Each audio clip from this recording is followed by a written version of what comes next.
অন্নপূর্ণা যোজনার যে ১২ পৃষ্ঠার ফর্ম আপনাদেরকে দেওয়া হয়েছে বা আমাদেরকে দেওয়া হয়েছে পশ্চিমবঙ্গ সরকারের তরফ থেকে, সেই ফর্মটি প্রায় অনেক কিছু পার্সোনাল ডিটেলস আছে যেগুলো আপনাদেরকে দিতে হবে। এবং সবচেয়ে আশ্চর্যের বিষয়, যে অন্নপূর্ণা ভাণ্ডার পাবে তার সেইভাবে কোনো রকম ডকুমেন্টস নেওয়ার এইখানে প্রয়োজন মনে করেনি পশ্চিমবঙ্গ সরকার। আপনারা যদি এই অন্নপূর্ণা ভাণ্ডারের ফর্ম আপনারা জমা করবেন, যেভাবে ফর্মটি পূরণ করবেন সেটি একবার দেখে নিন। ফর্ম কিভাবে পূরণ করবেন এই ১২ পৃষ্ঠার ফর্ম। আমার মনে হয় ১০০% মানুষের মধ্যে প্রায় ৮০% মানুষই এই অন্নপূর্ণা ভাণ্ডার পাবেন না, কারণ অনেক নতুন শর্তাবলী আছে এই ফর্মের মধ্যে। প্রথমে বলা হচ্ছে যে প্রতিটি বিভাগের টিক চেক বক্সে বিকল্প এবং নির্দেশাবলী রয়েছে। প্রতিটি চেকবক্স এবং ক্ষেত্র পরিষ্কারভাবে চিহ্নিত করা হয়েছে।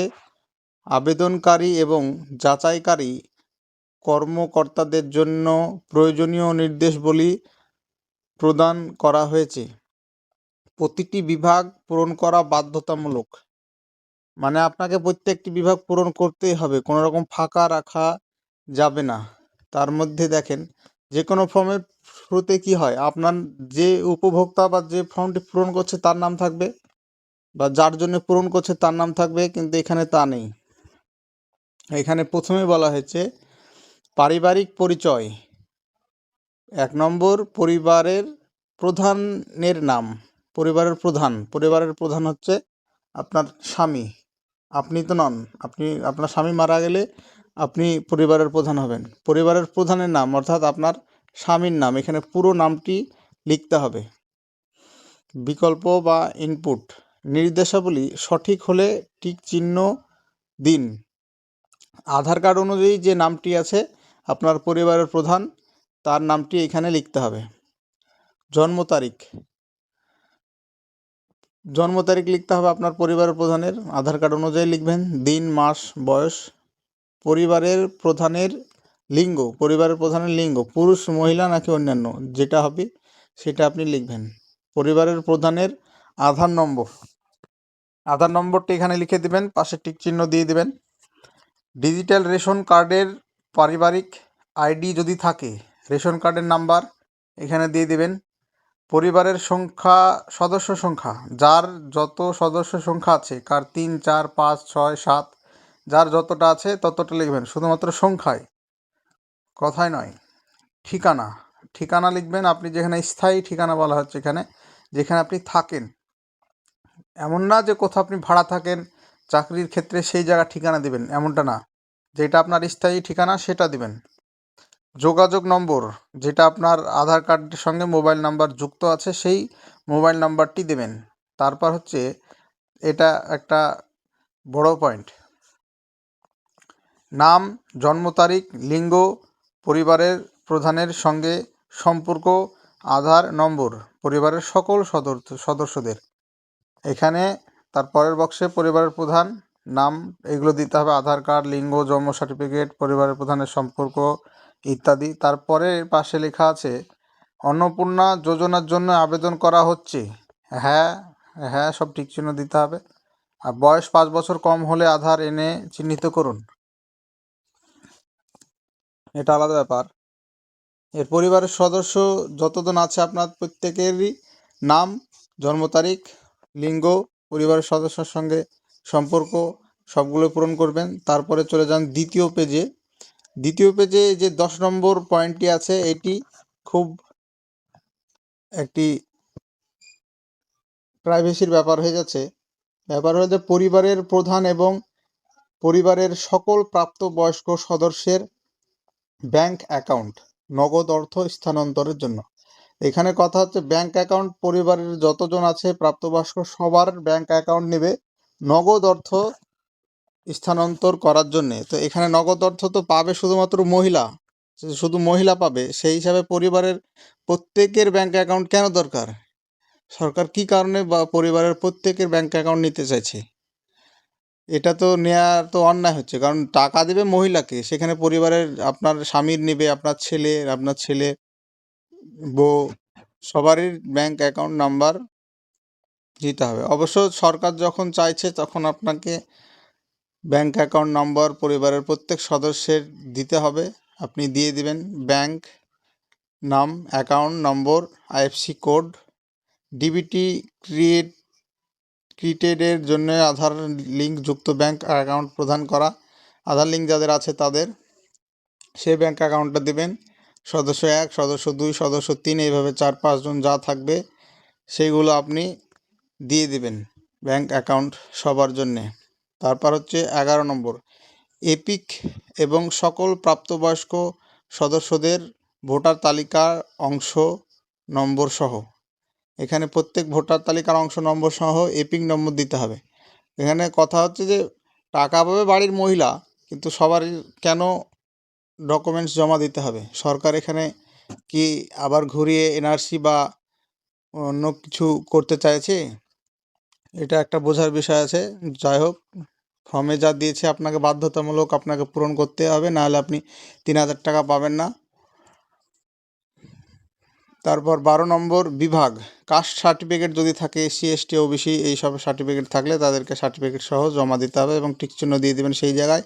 রেশন কার্ড যদি থাকে, রেশন কার্ড তো আছে সকলেরই, সবাইকে রেশন কার্ডের টিক চিহ্ন দিয়ে দেবেন। আপনার কি ডিজিটাল রেশন কার্ড আছে? ডিজিটাল রেশন কার্ড আছে, হ্যাঁ, টিক চিহ্ন দিয়ে দেবেন। যদি হ্যাঁ হয় তবে কার্ডের ধরন উল্লেখ করুন। আপনার কার্ড ডিজিটাল রেশন কার্ডটি PHH কি AA বা PHH বা RK1 এইসব হলে সেটির ধরনটি টিক চিহ্ন দিয়ে দেবেন। পারিবারিক রেশন দোকান থেকে মাসিক রেশন তুলছেন কি না? হ্যাঁ, প্রত্যেকে রেশন পান, রেশন তুলছেন, সেই হিসাবে টিক চিহ্ন দিয়ে দেবেন। সম্পদ, আপনার সম্পদের সঠিক হলে টিক চিহ্ন দিন। সম্পদ আছে কি না সঠিক হলে টিক চিহ্ন দিন। এটা কি, এটা কোন সম্পদের কথা বলছে? আপনার বাড়ির যত সম্ভব জমি। বাড়ির ধরন, আপনার বাড়িতে কি 3 বা তার বেশি পাকা ঘর রয়েছে? এটা আবার কোন ধরনের কোশ্চেন? বাড়ির 3 বা 4 বেশি পাকা ঘরের সঙ্গে লক্ষ্মীর ভাণ্ডারের কি সাথ? কোনো তো সম্পর্কই নাই। তারপরে সরকার দিয়েছে, আপনাকে মানতে হবে। আপনি লিখে দেবেন আপনার যদি থাকে 1 বা 1-এর অধিক বা 3, 4 যটা থাকবে তটা লিখবেন। পারিবারিক জমির মালিকানা, যদি থাকে তার রেকর্ড সহ দিতে হবে। রেজিস্ট্রেশন নথি, মিউটেশনের কপি। তারপর হচ্ছে 3, পারিবারিক সকল সদস্যের মোট জমির পরিমাণ।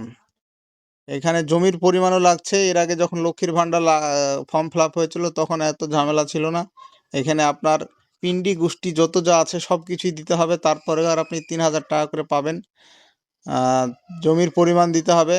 তারপর যানবাহন, আপনি পরিবারের কোনো সদস্য কি বাণিজ্যিক মোটর চালিত 4 চাকা গাড়ি আছে? আপনার কি 4 চাকা গাড়ি আছে বা আপনার কি যানবাহন আছে সেটিও আপনাকে জানাতে হবে। যদি আপনার যারা আছে তার লিখবেন, রেজিস্ট্রেশন নাম্বার লিখবেন, গাড়ির নাম্বার সহ। পরিবার ভিত্তিক সদস্যদের স্বাস্থ্য বিমা, পরিবারের যাদের স্বাস্থ্য বিমা আছে, যেমন অনেকেই HDFC এইসবের স্বাস্থ্য বিমা অনেক কিছু নিয়ে থাকেন, জীবন বিমা, LIC এইসব। বেশিরভাগ মানুষেরই স্বাস্থ্যসাথী কার্ড আছে, যেটা পশ্চিমবঙ্গের আগের মমতা সরকার করে দিয়েছিলেন স্বাস্থ্যসাথী। এই কার্ডটি আছে, তারা এই কার্ডের বর্ণনা দেবেন। আয় ও পেশা, কোনো সদস্য কি আয়কর বা পেশাগত কর প্রদান করেন? এক কথায়, কোনো সদস্য কি সরকারকে ট্যাক্স প্রদান করেন?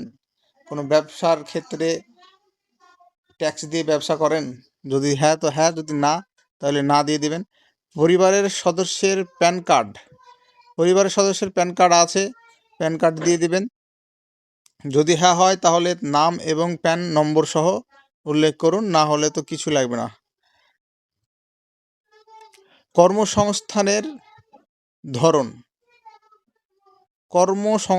ধরন, যার আছে, সরকারি ক্ষেত্রে, বেসরকারি ক্ষেত্রে, আপনি চাকরি করেন কি চাকরি করেন না, কি পরিযায়ী শ্রমিক, কি বেকার, কি অন্যান্য ইত্যাদি, আপনাকে টিক চিহ্ন দিতে হবে। সদস্য 1 সরকারি ক্ষেত্রে কি করে না করে, সদস্য 2 কি করে না করে, সরকারি চাকরি করে কি না, সদস্য 3 প্রত্যেকের যতজন সদস্য আছে ততজন সদস্যেরই আপনাকে এইখানে লিখতে হবে এবং প্রয়োজনীয় তথ্য দিতে হবে। তারপরে 8 নম্বর পয়েন্ট, পরিবারের শিক্ষিত প্রাপ্তবয়স্ক সদস্যদের সংখ্যা এবং পরিবারের অশিক্ষিত প্রাপ্তবয়স্ক সদস্যদের সংখ্যা। দেন 3,000 টাকা পাওয়ার জন্য আপনার শিক্ষিত অশিক্ষিত যত যা আছে সব পাস এখন সার্টিফিকেট দিয়ে বেড়ান, সমস্যা নেই, সরকার চাইছে এখন দিতে হবে। পড়াশোনা জানা শিক্ষার্থী এবং না জানা শিক্ষার্থীও লিখতে হবে, সদস্য 1, সদস্য 2, সদস্য 3 এইভাবে আপনাকে পূরণ করতে হবে। এবং যদি থাকে অ্যাডমিট বা মার্কশিট এগুলো দিয়ে দেবেন। কোনো সদস্য কি কোনো সাংবিধানিক পদ, মন্ত্রী, সংসদ, বিধায়ক, পৌর স্থানীয় সংস্থা এবং পঞ্চায়েত সংস্থার প্রাক্তন বর্তমান ধারক, মানে এক কথায় কোনো সরকারি দপ্তরে আপনার কোনো সদস্য কর্মরত আছে কিনা, কাজ করে কিনা, এক কথায় চাকরি করে কিনা, তাদের যদি চাকরি করে তাহলে হ্যাঁ দিবেন, না করলে না দিবেন। এবং যিনি এই পদে রয়েছেন তার সদস্য নম্বর দিতে হবে, এক কথা আপনার কত নম্বর ছিলে এই পদে রয়েছেন তার সদস্য নম্বর দিয়ে দিতে হবে। 6, কোনো সদস্য কি সরকারি পেনশনভোগী, সরকারি পেনশন পায় কিনা কোনো সদস্য, যদি হ্যাঁ হয় তাহলে পেনশন স্লিপ যুক্ত করুন, যদি পেনশন পায় তাহলে পেনশনের স্লিপ যুক্ত করতে হবে। কোনো সদস্য কি জিএসটি অধীনে নিবন্ধিত আছে, হ্যাঁ না না, যদি জিএসটি থাকে, এক কথায় ব্যবসা করে বড় ব্যবসা জিএসটি দিয়ে সরকারকে, সেটিও আপনাকে এখানে জানাতে হবে। পরিবারের মোট বার্ষিক আয় কত সেটি আপনাকে লিখে দিতে হবে অঙ্কে। এবং অন্যান্য পরিচয় নথি, সিএএ আবেদন এর বর্তমান অবস্থা যদি থাকে। পশ্চিমবঙ্গের বর্তমান সরকার বলেছিল যাদের সিএএতে নাম আছে বা ট্রাইব্যুনালে আবেদন করেছেন তাদেরকে, বা যাদের নাম ডিলিট হয়ে গেছে তাদের অনেকেই হয়তো লক্ষ্মীর ভাণ্ডার পাচ্ছিলেন কিন্তু অন্নপূর্ণা ভাণ্ডার পাবেন না, সেই কারণে এখানে সিএএ আবেদনের বর্তমান অবস্থা আপনাকে জানাতে বলা হয়েছে, সদস্য 1, সদস্য 2, সদস্য 3 এই হিসাবে। তারপর হচ্ছে অন্যান্য কিষাণ ক্রেডিট কার্ড, এআরডি, শিল্পী ক্রেডিট কার্ড, মৎস্যজীবী ক্রেডিট কার্ড ইত্যাদি যদি থাকে আপনাকে আপনার পরিবারের সকল সদস্যের যার যার কার্ড আছে তার কার্ড নাম্বার সহ লিখতে হবে প্রত্যেক সদস্যের। যদি SIR 2026 এর নাম বাদ পড়ে থাকে তবে মামলাটি ট্রাইব্যুনালে বিচারাধীন কিনা, আপনাদের যা ডকুমেন্টস, যাদের SIR এর বাদ চলে গেছে নাম, তাদের যদি SIR এর নাম বাদ চলে যায় সেটাও আপনাকে এখানে লিখে দিতে হবে, প্রয়োজনীয় নয় হ্যাঁ ইত্যাদি হিসাবে যদি থাকে SIR এর বাদ নাম থাকে তবে। তারপর সামাজিক মর্যাদা এবং নির্ভরশীল ব্যক্তিগণ, বিদ্যালয় অধ্যয়নের পারিবারিক সকল শিশুর বিবরণ, বিদ্যালয়ের শিশুরা যারা পড়াশোনা করে তাদের নাম, বিদ্যালয়ের নাম লিখতে হবে। দেখো লেও 3,000 টাকা লেও।